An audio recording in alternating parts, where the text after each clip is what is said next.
banking sector has been one of the large contributors to Swiss economic growth over the last 2 decades, but some recent studies suggest its importance is soon to diminish in years to come due to tighter regulations.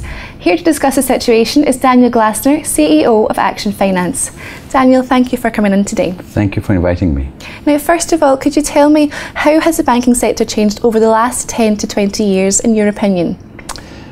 For the better. I mean, there is a lot of restructuration due to technology. We had before like over 500 banks. We have today about 366 banks and security dealers. So numbers are decreasing, but the banks are more professional than they were before. So costly regulations have obviously affected the way that banks work, but how have they had to adapt over the years? The regulation, in fact, is made as like an export industry. So the banks export most of its services to foreign clients.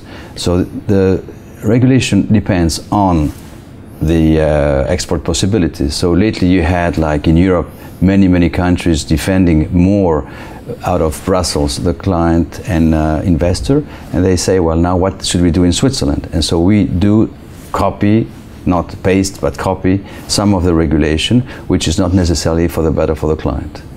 Now, outsourcing has become a more utilised tool in light of these changes. Do you think this has added or hindered bank efficiency?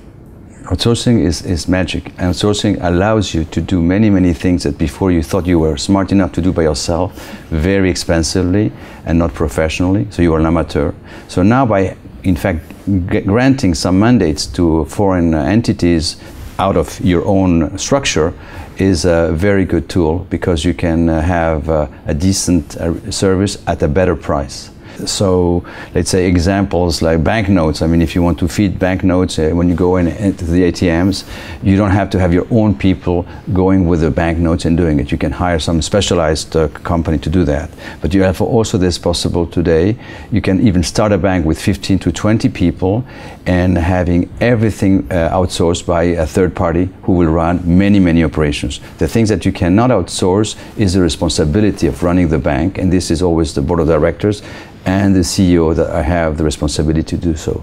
Okay, so what trends have you noticed in recent years with the banks? Many conflict of interest. The banks have more and more conflict of interest. It's not new, but they have to manage them. It's very hard to manage them. That's why you have more and more regulation, which is supposed to help you, first of all, to monitor better your operations, and then to make sure that the client is better served.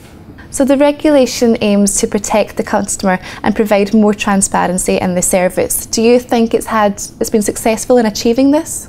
Only partly. I think too much transparency is not a problem of providing the information. It's that the information is not used and not understood. So it's common sense that should be coming back here, and instead of having like the type of Anglo-Saxon, sorry for you, or American way that the more paper the better. In fact, the idea is to reduce paper as much as possible and to use common sense. Most of the business of helping people to manage their wealth is done in two ways. One is manage accounts, where you take the responsibility, and if you go and do things wrong, you're responsible 100%. And the other possibility is when you have an advisory contract. Advisory contract is the worst you can have, because if things go wrong, the client will say it's your fault, and if you say no, it's not my fault, I just try to advise you, then it's not clearly where is the frame between what I did wrong and what did the client wrong.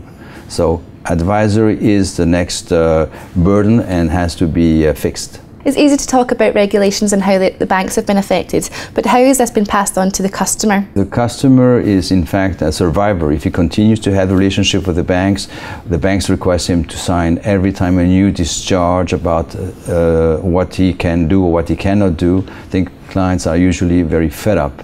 In our country so far, compared to others, it's less and less. But if you want to open a bank account in 3.5 minutes and read all the documents, you have to come back a week later and to see, okay, this is I understood, not understood. You give to a client a possibility to bring his attorney to help him to understand the documentation. It's horrible.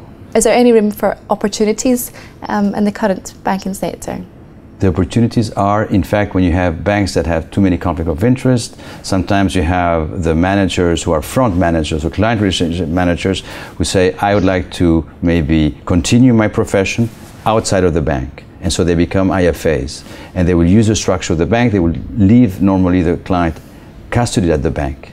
This kind of solutions is evolving and rapidly and going up in Switzerland, because the client has a direct relationship with someone he gives his trust to personally, and then you have the bank that is just a bank that is providing services, but the main importance of the relationship goes to the man who helps you to manage your wealth.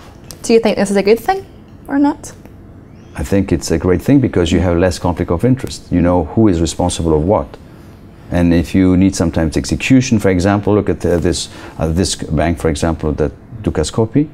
Here people come only to do foreign exchange transactions, because they think it's, I'm not going to advertise, but I would say it's a niche, and people say, I use it for this and this. So when you add stock exchange transactions, if you add credit cards, if you like lending of assets, this is now a complex, more services, but more conflict of interest. Okay, so this seems to be the sort of trends, but what do you think is the future holds in store?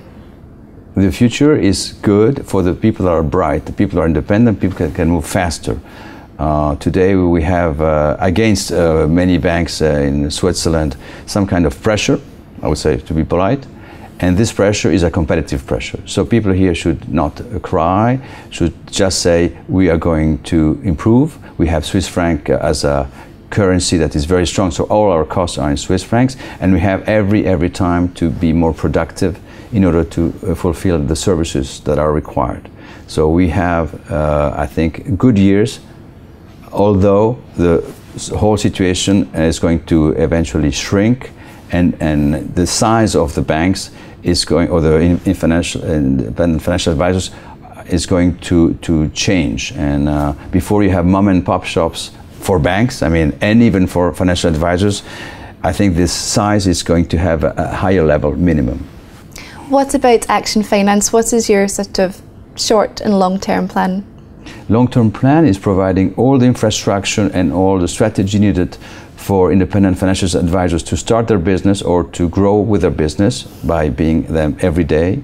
And the very short view at the moment is to help the fund managers of offshore funds to, in fact, get in acquaintance and respect the new regulation that comes in at the end of the year, where they have the collective asset managers have to manage funds, and they have to become licensed by the FINMA. So if they would like to continue their activity at a lesser cost by not having too many people in their company, they should outsource some of their operations, and by taking the examples of the banks, they should be able now to improve their operations and having a lesser cost of production. Daniel, thank you very much for your insight today and your opinion. Thank you very much for the invitation. Thank you. Now that's all we have time for at the moment, but click back to Dukascopy for more interviews and of course market updates throughout the day. Bye for now.